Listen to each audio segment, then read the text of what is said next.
Sigue nuestro programa. En los programas anteriores estaba aquí Tadeo Tapanes, que hace unos meses pues ofrecíamos en Cuba Información un pequeño especial de sus reflexiones sobre el bloqueo, ¿no? Bueno, pues un fragmento de su intervención era publicada en redes sociales también por esta persona, por este influencer llamado El Necio.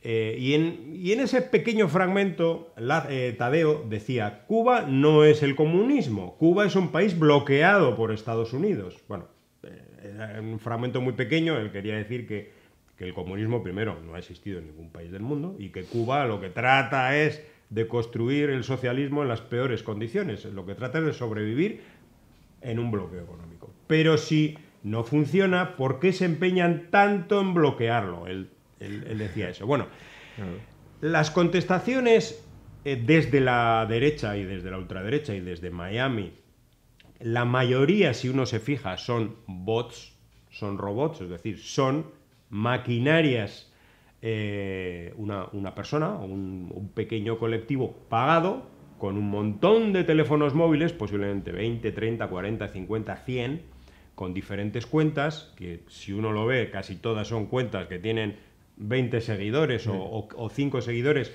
y con una foto que no es de una persona, sino que es un dibujo, etcétera, etcétera. Es decir, para dar la sensación de que es una multitud, pero realmente es una sola fuente. Bueno, pues la inmensa mayoría de estas respuestas, luego también hay militantes de la ultraderecha con cara y con rostro, ¿no? Dicen una serie de cosas como que básicamente el bloqueo no existe, que déjate de bloqueo, que es embargo, que Cuba puede comerciar con el mundo y que Estados Unidos solo es un país. Bueno, sobre todo eso le daremos la oportunidad a Tadeo en siguientes programas, ya veremos cuándo, para que responda un poco a cada una de estas estupideces. Pero yo me voy a quedar con básicamente un par de cositas para que Lázaro las analice, ¿no? Y una de ellas es esta. Es la que tiene que ver con qué es lo que hizo la revolución con las propiedades que nacionalizó, a quién perjudicó y a quién benefició, ¿no?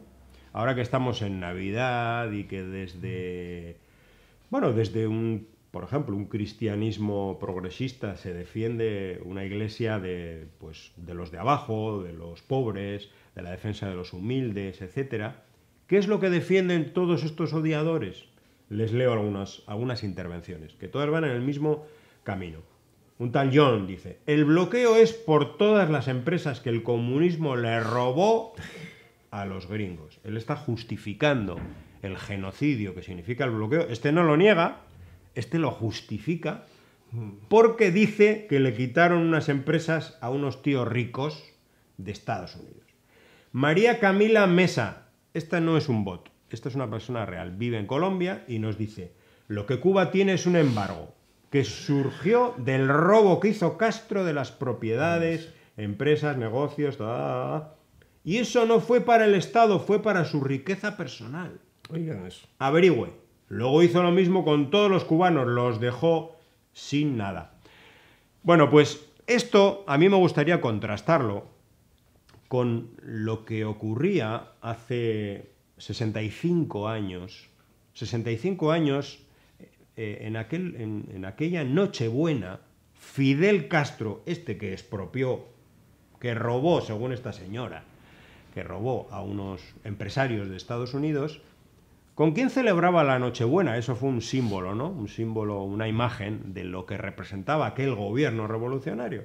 Bueno, cenó con familias de carboneros, que eran familias que vivían en la miseria. Excluido entre los más excluidos.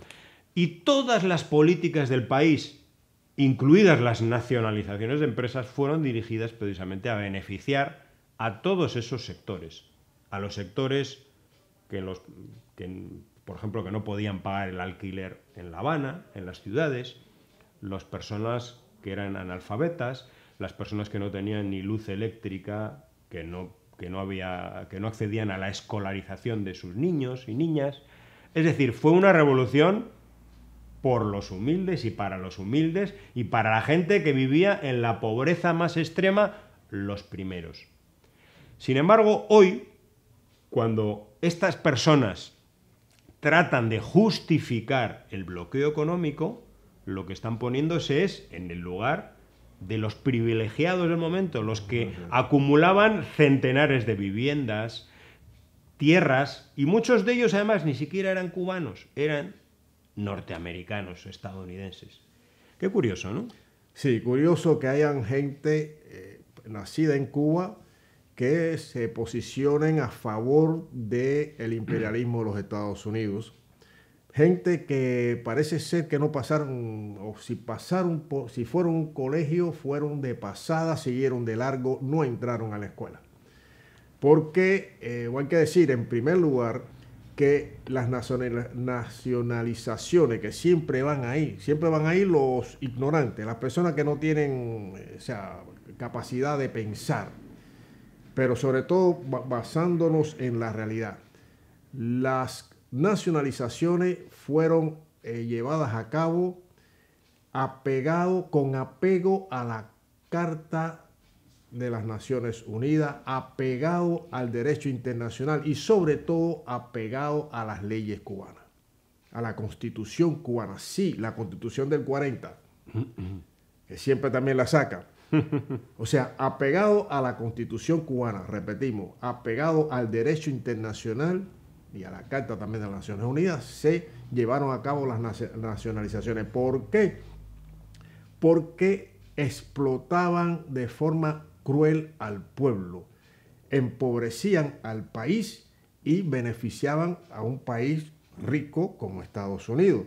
Un ejemplo, en 10 años, desde 1948 a 1958, un ejemplo, la balanza comercial entre Cuba y Estados Unidos en 10 años, desde 1948 a 1958, estaba a favor de Estados Unidos en $1.000 millones, $1.000 millones de la época.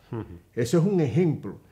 El 75%, ¿no? El 75-80% de las mejores tierras de Cuba estaba en manos de compañías estadounidenses. Hay que recordar la época larga de el tiempo muerto, el famoso tiempo muerto, donde los trabajadores de la industria azucarera trabajaban 3 meses y el resto del año, pues nada. Hay que pensar también el índice de mortalidad infantil, que era de 60 por cada 1.000 nacidos vivos. Hay que pensar también en los 10.000 maestros sin escuela.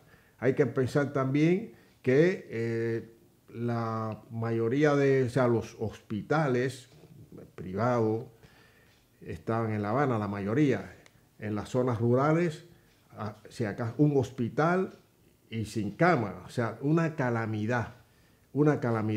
Hay que ver también, se habla de los apagones, bueno, en las zonas rurales y en el campo no había luz. O sea, no había luz en esa Cuba que ahora pretenden súper desarrollada, edulcorar.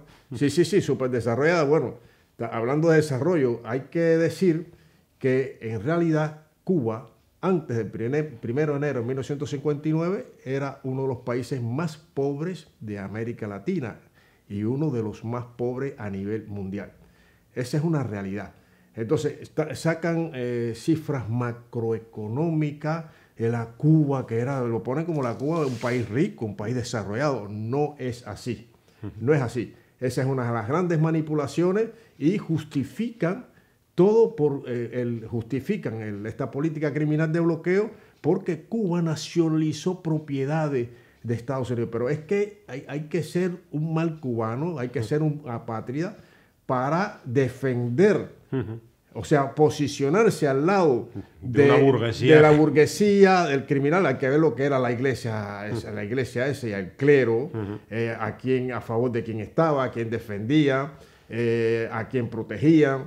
Entonces, eso es lo que da esa narrativa engañosa, mentirosa, es la que todavía sostienen gente sin cerebro. Yo diría las mentes colonizadas, que hemos hablado en otras ocasiones, mentes colonizadas de personas que ya no tienen capacidad para pensar, ya no tienen alma, no tienen un sentimiento patriótico, porque el que es digno y el que, independientemente de que pueda pensar diferente, independientemente de que tenga un pensamiento que no vaya con la revolución, pero si es digno, si es honesto, podrá decir que efectivamente aquella Cuba era un desastre, un país en una situación neocolonial total, que llevó, por ejemplo, yo recuerdo a Harry Belafonte, destacadísimo actor y cantante, músico estadounidense, fallecido no hace, creo que este año mismo,